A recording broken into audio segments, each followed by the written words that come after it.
शुरुआत में आप सभी लोगों को प्यार भरा नमो बुद्धाय जय भीम। आज मुझे माननीय मनोज जी ने वक्ता के रूप में यहाँ रखा है। पहली बात नवयान धम्म चक्र बुद्ध विहार के लिए भी एक बार मैं जोरदार ताली चाहूंगा। दरअसल यहाँ पर ये जो आपने बुद्ध विहार बनाया, ये दरअसल बहुत बड़ी उपलब्धि है, लेकिन अभी लोगों को पता नहीं चल पा रहा है। कुछ दिन के बाद पता चलेगा। अब रही बात सम्राट अशोक के बारे में आज बात करने की बात, दरअसल 1-2 घंटा 3 घंटा बोला जाए तो भी कम है, लेकिन उतना ज्यादा नहीं। हम 5 से 7 मिनट तक सिर्फ बात करूंगा, क्योंकि ऑलरेडी मैं हिस्ट्री का स्टूडेंट रहा हूं। बीए पार्ट 1 में दरअसल सम्राट अशोक के बारे में, चंद्रगुप्त मौर्य शासन काल के बारे में मुझे पढ़ाया गया जी। और खास करके बाबा साहब के बारे में मुझे बिल्कुल जानकारी उत्तर प्रदेश में नहीं था।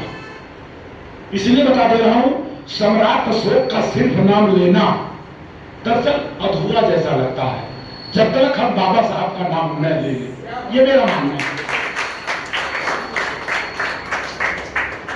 तो बॉम्बे आने के बाद मुझे पता चला कि कोई बाबा साहब अम्बेडकर रहे।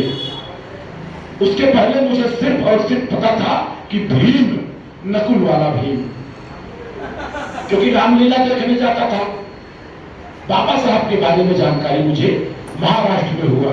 और आपको पता होगा आज वॉलीबॉल का मैच भी था, और सारे लोगों को जो मैंने पेन दिया, ये चक्र है। पहली बात अशोक चक्र, और ये अशोक चक्र दरअसल अधूरा है जब तक बाबा साहब का तस्वीर नहीं है। तो ये दोनों चीज आते थे। काफी लोगों का फोन आ रहा है कि ये पेन मुझे बनवाना है, क्योंकि ये महान पेन है, छोटा मोटा चीज नहीं है। हाँ जी जी। तो ज्यादा कुछ न कहते हुए सबसे पहले कम शब्दों में हम आपको बता दें, अभी अभी मैं रैली में से आ रहा हूं। सम्राट अशोक का शोभा यात्रा निकाली गई है, कम से कम 1000 लोग हैं, और अभी भी यात्रा चालू है जी। हनुमान नगर का नाम सुने होंगे, चेतगन बुद्ध विहार है वहां, उसके आगे एक बुद्ध विहार और है, विश्व शांति बुद्ध विहार। दरअसल शोभा यात्रा वहीं से निकला है जी। और अभी रास्ते में होगा, लेकिन मुझे यहाँ 7:45 पे पहुंचना था, तो मैं यहाँ आ गया। कम शब्दों में शुरुआत में मैं ऐसे कहूं, भारत का जो आन बान शान है, जिसको कहते हैं तिरंगा झंडा, लेकिन वो तिरंगा झंडा था, अब वो तिरंगा नहीं है, अब वो 4 रंग है, चौरंगा झंडा है। ये मेरा मानना है। और बीच में है क्या, वो चक्र है, और वो चक्र क्या है, वो अशोक चक्र ही है। लेकिन कुछ पाखंडी उसको सुदर्शन चक्र बोल रहे हैं, तो उनका कसूर नहीं है, कसूर हमारा है कि हम अपने को अपना बोल नहीं पा रहे हैं। ये मेरा मानना है। और अशोक चक्र के पहले अगर वो कुछ है तो वही धम्म चक्र है, तथागत गौतम बुद्ध का। और अगर मैं बात करूं, जो लोग अपने भारत से करते हैं प्यार, वो कभी भी सम्राट अशोक की जयंती से नहीं कर सकते हैं इनकार। ये मेरा मानना है, कभी इनकार नहीं कर सकते जी। और आज वहां पर सम्राट अशोक टीम की तरफ से, आपको बता दूं, 4-5 टीमों का नाम रखा गया वहां। चंद्रगुप्त मौर्य टीम, छत्रपति महाराज टीम, तमाम तरह तरह की टीम। तो आप लोगों से निवेदन होगा कि कल 7 से 10 फिर मैच है जी। और अब सम्राट अशोक के बारे में थोड़ा सा मैं चर्चा करूंगा।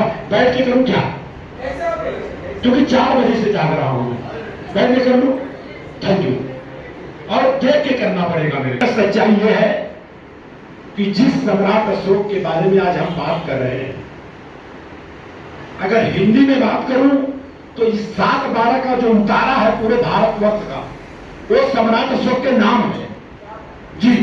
हम जहां भी रहते हैं, जो रूम हमारा है, हमारे पहले वो सम्राट अशोक का है। ये बुद्ध विहार, नवयान धम्म चक्र बुद्ध विहार के पहले ये सम्राट अशोक का है सर। एक बार मैं जोरदार ताली चाहूंगा। क्योंकि जो भी एग्रीमेंट हम बनाते हैं उसमें सम्राट अशोक का जब तक मुहर नहीं लगता ना साहब, एग्रीमेंट वो मान्य नहीं होता। सही बात।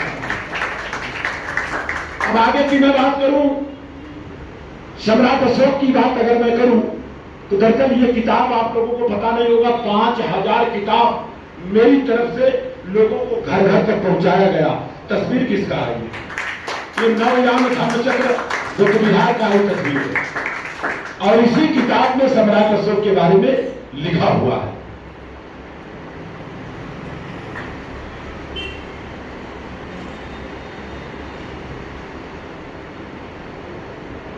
जो अशोक चक्र है वही धम्म चक्र है। तथागत गौतम बुद्ध की बात करूं तो दुनिया के 100 महापुरुषों में पहला स्थान रखने वाले शाक्य मुनि तथागत गौतम बुद्धा तो जब ज्ञान की प्राप्ति हुई तो जहां तक मुझे जानकारी है, ज्ञान की प्राप्ति होने के बाद तब उन्होंने सारनाथ के धरती पर 5 लोगों को ज्ञान दिया और वही धम्म चक्र परिवर्तन दिवस है, जिसको शायद हम आप बुद्ध पूर्णिमा के नाम से जानते हैं। जो मुझे जानकारी है गुरु पूर्णिमा के नाम से नहीं है जी। तो धम्म क्या चीज है उसके बारे में समझ लें, क्योंकि अशोक के बारे में समझना है तो धम्म के बारे में समझना होगा जी। और अशोक की बात करूं तो कलिंगा युद्ध के बाद उन्होंने तलवार छोड़ दिया था। उसके बाद उन्होंने बुद्ध का रास्ता अपनाया और उनके पिताजी का नाम बिंदुसार था और उनके पिताजी का नाम चंद्रगुप्त मौर्य था। और आपको हम बता दें, हमें आपको बताया गया जो जीता वो सिकंदर, लेकिन गारंटी और दावे के साथ मैं बोलता हूं, अरे फेफसी गांव में बोला हूं मैं, चंद्रगुप्त मौर्य ने सिकंदर की बात कर रहा हूं। चंद्रगुप्त मौर्य और सम्राट अशोक ने मार मार के उनको भगाया। किसको? सिकंदर को। तो जीता वो सिकंदर नहीं, जो जीता वो चंद्रगुप्त मौर्य था। एक बार जोरदार ताली चाहूंगा जी। धर्म का अर्थ होता है प्रकृति का कानून। धर्म का अर्थ होता है प्रकृति का कानून, विधि का विधान, प्रकृति का सिद्धांत। इसी विधि के विधान के प्रकृति के कानून को कुछ लोगों ने नामकरण कर दिया, ईश्वर, परमात्मा, हरि या कुछ और नहीं। परंतु बुद्ध ने कहा जो चीज जैसी है उसे वैसा ही बताया जाए, अर्थात सत्य बताया जाए। ये बुद्ध ने कहा। बुद्ध ने गहन खोज के बाद बताया कि पूरा विराट नियम से चल रहा है। इसी नियम बद्धता को बुद्ध ने धम्म मतलब धर्म कहा। इस नियम बद्धता को कहा परम नियम और कहा नियम न तो किसी के पक्ष में है और न तो किसी के विपक्ष में है। नियम विपक्ष निष्पक्ष अब हमारे और तुम्हारे ऊपर निर्भर करता है। अगर नियम के विपरीत चलोगे तो कष्ट पाओगे, नियम के अनुकूल चलोगे तो सुख निर्मित कर लोगे। जिस दिन नियम और तुम्हारे बीच कोई सफलता नहीं होगा, तुम नियम के एक रूप हो जाओगे, उसी दिन तुम स्वयं भगवत्ता मतलब भगवान के नियम को उपलब्ध हो जाओगे। उसी दिन से तुम बुद्ध धर्म को प्रत्येक व्यक्ति को महापुरुषों जैसा बनाया जा सकता है। इसके लिए उन्होंने विपस्सना नामक साधना की खोज की। इसी विपस्सना नामक साधना के बल पर राजकुमार सिद्धार्थ महापुरुष बुद्ध पुरुष बने। भारत ऐसा ही देश है जहां ऐसे महापुरुष पैदा हुए जिनकी शिक्षा आम मानव को भी महापुरुष बनाती है, अर्थात उस ऊंचाइयों तक पहुंचाती है जहां पश्चिमी सभ्यता नहीं पहुंच सकी।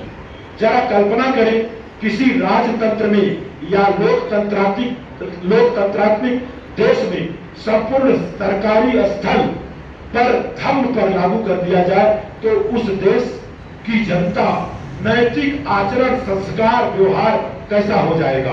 पूरा राष्ट्र महापुरुषों जैसा हो जाएगा। महामानव सम्राट अशोक का धम्म राज्य ऐसा ही था।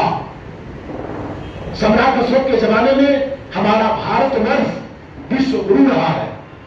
दुनिया के अनेक देशों से लोग यहाँ पढ़ने आते थे। ऑलरेडी नालंदा विश्वविद्यालय मैंने अपने आंखों से देखा है जी। और सम्राट अशोक महान ने बुद्ध का धम्म विपස්සना साधना को सरकारी स्तर पर लागू करवा दिया।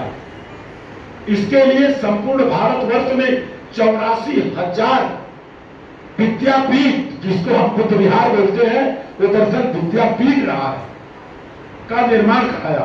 प्रत्येक विद्यापीठ में धर्म अनिवार्य कर दिया गया। सम्राट अशोक की यह शिक्षा संपूर्ण भारत में ऐसी परिस्थिति पैदा कर दी कि क्या अमीर क्या गरीब, क्या राजकुमार क्या राजा, क्या सम्राट, सबको धर्म की भट्टी में तपाया उन्होंने। प्रत्येक भारतवासी बुद्ध जैसा महापुरुष जैसा बनने लगा, अर्थात भगवत्ता, जो आज के तारीख में भगवान बोलते हैं, को उपलब्ध हुआ। जिस देश की प्रजा और राजा दोनों महापुरुषों जैसा आचरण करने लगे, तो उस देश की प्रजा को, उस देश के सम्राट को क्या कहा जाए। सही अर्थों में यही सतयुग अर्थात सत्य का युग था। इस संबंध में चीनी यात्री वेनसांग ने अपनी पुस्तक में लिखा है, सम्राट के राज्य की जनता महापुरुषों सदृश थी। ये लोग धरती के लोग नहीं, किसी देवलोक में आकर भारत में बस गए हैं। प्रसिद्ध इतिहासकार रोमिला थापर ने अपनी पुस्तक अशोक और मौर्य साम्राज्य के पतन, तथा मौर्य साम्राज्य का जो पतन है, पृष्ठ नंबर 151 में लिखा है, सम्राट अशोक मौर्य शासन काल में 10 राजा हुए। लास्ट वाला जो राजा का नाम था बृहद्रथ मौर्य, उनका हत्या किसी और ने नहीं किया, पुष्पशुम्न नामक तथाकथित लोगों ने ही किया। हकीकत सच्चाई ये है। और भारत में दरअसल मौर्य शासनकाल लगभग 139 साल राज्य किया है। एक बार मैं चाहूंगा मौर्य शासनकाल के लिए जानकारी होनी चाहिए। सम्राट अशोक के शासनकाल में जनता महापुरुषों, जैसे बताया मैंने, राष्ट्रकवि रामधारी सिंह दिनकर स्वयं मानते हैं कि सम्राट अशोक के समय में भारत की जनता, सही अर्थों में कहा जाए तो सम्राट अशोक के धरती पर देवत्व गुणों से युक्त राज्य की स्थापना किया। मर्यादित राज्य की स्थापना के सच्चे अर्थों में उन्हें देवता का प्रिय, देव नाम प्रियदर्शी कहा गया, वही सही अर्थों में उपयुक्त बैठता है। और अगर मर्यादा पुरुषोत्तम कहा जाए तो कोई अतिशयोक्ति नहीं होगी। ये रामधारी सिंह दिनकर ने कहा है। और बहुत सारी चीजें हैं, लेकिन मैं बार बार लगातार कहूंगा, बुद्ध, सम्राट अशोक, ज्योतिबाराव फूले, कबीर, सारे के सारे लोग अधूरे होंगे जब तक हम दुनिया के सबसे बड़े विद्वान बाबा साहब डॉक्टर अंबेडकर का नाम नहीं लेता हूं, तो सारे के सारे लोग अधूरे रह जाएंगे। तो हकीकत सच्चाई है, इन सबको जिंदा करने का काम किसी ने किया तो क्रांति प्रतिक्रांति किया बाबा साहब डॉक्टर भीमराव अंबेडकर ने किया। और आपको हम बता दें, हमारे ही लोग महाराष्ट्र में ही पूरे भारत में वही अशोक चक्र, जिनको हम धर्म चक्र कहते हैं, जब गाड़ी में लगा के चलते हैं तो हमारे तथाकथित लोग क्या बोलते हैं, ये जरूर नीची जाति वाला होगा। लेकिन मैं दावे के साथ बोलता हूं वो नीची जाति वाला नहीं है। हकीकत सच्चाई ये है कि भारतवर्ष को भारतवर्ष कहने का अधिकार उसी को है जिसके गाड़ी में धर्म चक्र लगा है, अशोक चक्र लगा है। हकीकत सच्चाई ये है। मैंने भी अपने बुलेट में लगवाया, अपने घर में भी लगाया, आपके सामने दिख रहा है, वहां पर सम्राट अशोक गार्डन लिखा है। गार्डन का मैंने निर्माण भी करवाया, अब वहां कुछ कामयाब होता रहेगा। बहुत सारी बातें हैं। देखिए, मैं नहीं चाहता हूं कि भाषण बहुत बड़ा हो, कम हो, काम ज्यादा हो। और मैं दावे के साथ बोलता हूं, अगर आप लोगों ने मेरा साथ दिया तो राम राज आएगा कि नहीं आएगा मुझे मालूम नहीं है, लेकिन अशोक का राज्य आके ही रहेगा। मैं दावे के साथ बोलता हूं। और ज्यादा कुछ मैं कह के सिर्फ यही कहूंगा, आप सभी की निगाहें, आप सभी की निगाहें पहचान है हमारी, आप सभी की निगाहें पहचान है हमारी। अरे आपकी मुस्कुराहट शान है हमारी,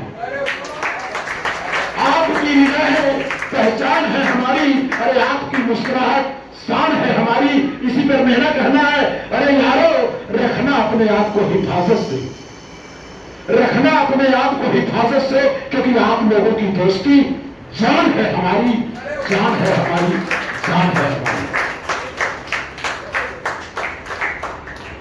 और अब दरअसल मैं ज्यादा अब नहीं बोल पाऊंगा। दरअसल वीडियो रिकॉर्डिंग का काम जो बच्चा कर रहा है कल से आ गया, बहुत ही अच्छा काम। जो आएगी उनका क्या नाम है मुझे मालूम नहीं, लेकिन जो टीम खेलेगी, एक टीम का नाम होगा तथागत टीम, दूसरे टीम का नाम होगा चंद्रगुप्त मौर्य टीम, तीसरे टीम का नाम होगा सम्राट अशोक टीम, चौथे टीम का नाम होगा बाबा साहब अम्बेडकर टीम होगा। और कल वहां गेम होगा। अब हमें घरों तक नहीं, अब बाहर तक ले जाना होगा बाबा साहब को, सब घर घर बताना होगा।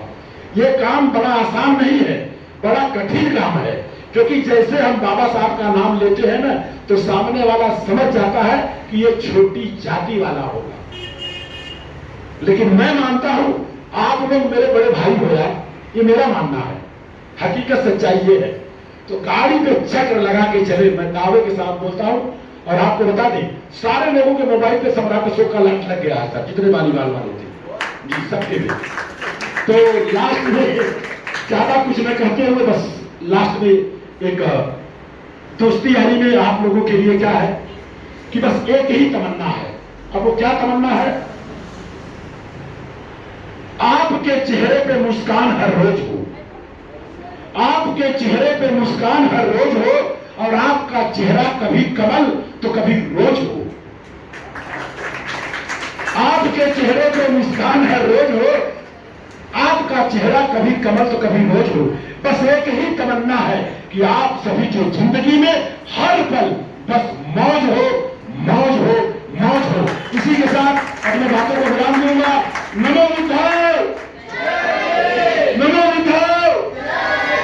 मैं नमो बुद्धाय बोलूंगा, जय भी बोलिए। नमो बुद्धाय, जोर से नमो बुद्धाय। बाबा साहब डॉक्टर भीमराव अम्बेडकर।